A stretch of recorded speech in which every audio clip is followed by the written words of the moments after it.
Worship free from shirk is the most difficult thing, yet worship free from shirk is the easiest of all things. How do we commit shirk?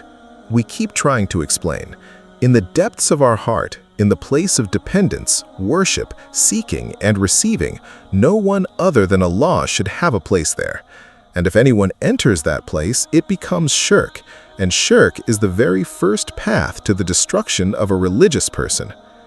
To be free from shirk, one must remain within the Sunnah. As long as your principle is, whatever the Prophet, peace and blessings be upon him, did, I will do. Whatever he did not do, I will not do. Whatever he did not do, I will not do. Whatever he did, I will do. No matter what anyone in this world does, I have no quarrel with anyone. Whether they are good or bad, whatever happens, I will stay with my Prophet. Whatever action the Messenger of Allah, peace and blessings be upon him, performed, I will perform it. Whatever he did not do, I will not do it. Whatever he said, I will say it. Whatever he did not say, I will not say it. No matter what others say, you have no fear of falling into shirk. And whenever you step outside the Sunnah, some things will be permissible, some will be innovation, bid'ah, and some will slip into shirk. It will happen. It will definitely happen. This is a door that cannot be stopped by any means. Therefore, to remain upon Tawheed, one must remain upon the Sunnah. And if you remain upon the Sunnah, you will automatically attain Tawheed. The importance of Salah. Establishing the prayer. Salah is the greatest pillar of the deen. And remember one more thing. Among the Muslims of Bangladesh, those who are fraudulent pirs, the so-called fakirs, their greatest hostility is towards Salah. The very first thing they do when someone becomes their murid, disciple, is to stop them from praying. Because when a Muslim prays, the shaitan cannot fully take control of their heart. Salah is the fundamental connection between a servant and Allah. So they often convince people, oh, a prayer like a real prayer, you only need to pray once in your lifetime. Have you heard such things? Does anyone say, eating like a real meal, you only need to eat once in your lifetime?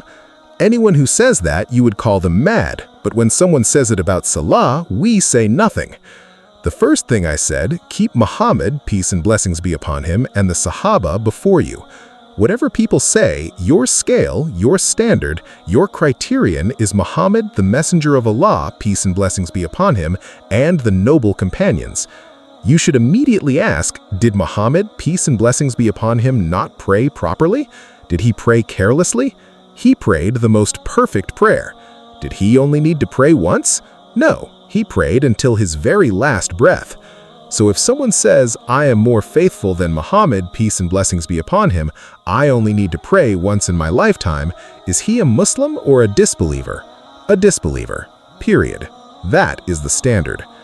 Someone will say, why would I pray? Let me first fix my heart, then I will pray. A Hindu boy came to me. It's not through character alone that anyone becomes Muslim. Islam has such a light within it. The system that Allah has given brings many people to it. For example, Salah. Is it perhaps the last thing? No, Salah is the first thing. How will the heart be fixed without praying? Does someone get well without taking medicine? If someone says, I'm sick right now, I won't take medicine, I'll take it when I'm well, wouldn't you take them to the mental hospital? It's right there behind you. On Marifah, Gnosis, and True Faith. Look, brothers, an unbeliever says that once one attains Marifah, spiritual knowledge, or Gnosis, Salah is no longer needed. Does this exist? Yes, it does. First, understand this. The emphasis placed on Marifah is not found in the Quran or the Hadith of the Messenger of Allah. The Quran and Hadith say the Jews, the Christians, Abu Jahl, they all had complete Marifah. Marifah is no virtue.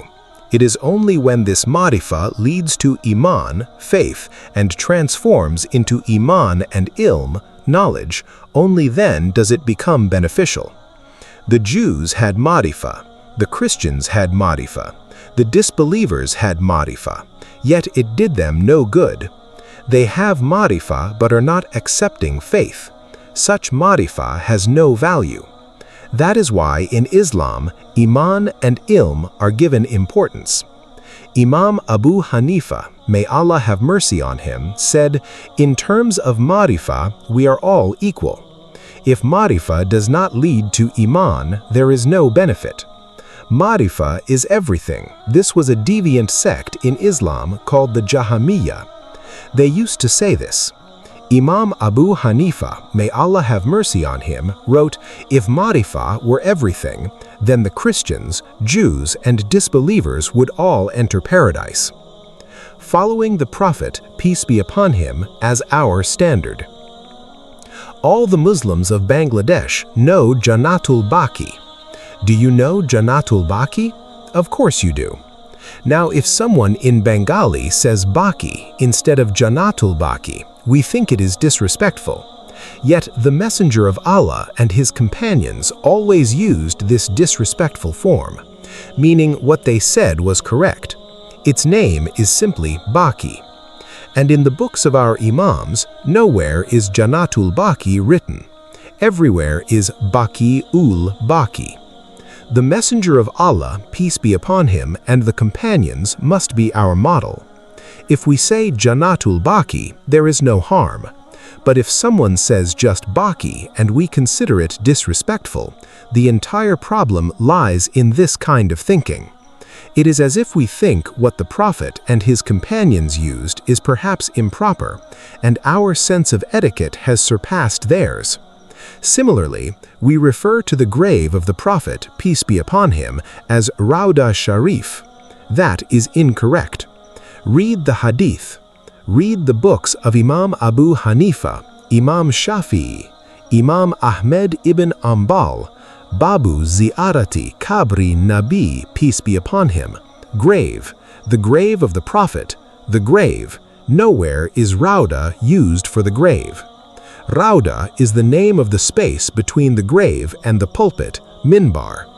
The space between my grave and my minbar, that portion of the mosque, is called Rauda. We have turned the grave into Rauda and the mosque space into Riyadul Jannah. Both are wrong. It is distorting the terminology of the Messenger of Allah, peace be upon him, trying to show more reverence than the Sunnah, which at some point brings contempt for the Sunnah into our hearts. The core of the path to paradise. He said, "What is the matter? Why have you come? Tell me one deed that if I do it, I will keep moving closer to paradise and further away from hellfire." Do you not understand? Look, the companions did not ask trivial questions. In a single question, they wanted to know everything, easily get to a fundamental place. Such was their manner of questioning. The Messenger of Allah glanced toward the sky and said, "Your question is brief, but the answer is vast." In one statement, the deed that will keep you moving toward paradise and away from hellfire is worship Allah, associate no partner with him, worship free from shirk, maintain the prayer to Allah, give zakat, keep the fast, perform Hajj. And these are the pillars of the deen. These must be done. If you do these properly, you can enter paradise. Understand this well. We actually do not realize how easy the deen of Allah is. We try to tell people, no matter how much you pray, how much you fast, perform Hajj, give zakat, if you don't come to our group, nothing will count. You won't get paradise without the blessings of the Pir Sahib. You won't get paradise without going into politics. You won't get paradise without joining the Tabligh, as if Allah has handed paradise over to us like a weapon.